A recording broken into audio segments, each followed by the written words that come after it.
Prej afro një muaj që pas prishjes së disa ndërtimeve pa leje në hyrje të Shkodrës, kjo zonë ka mbetur në këtë gjendje, e mbushur me inerte dhe mbetje ndërtimi të cilat nuk janë pastruar ende.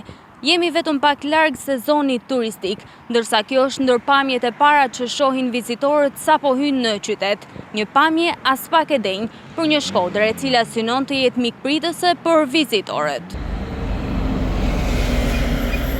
Prej pothuajse një muaj e hyrja e qytetit të Shkodrës vjen të jetë mbushur me inerte dhe mbetje ndërtimi, të mbetura që pas shembjes së disa objekteve pa leje, që nga prishja e këtyre ndërtimeve, kjo zonë ka mbetur në këtë gjendje, duke ofruar një pamje as pak të këndshme për kudo që hyn në qytet.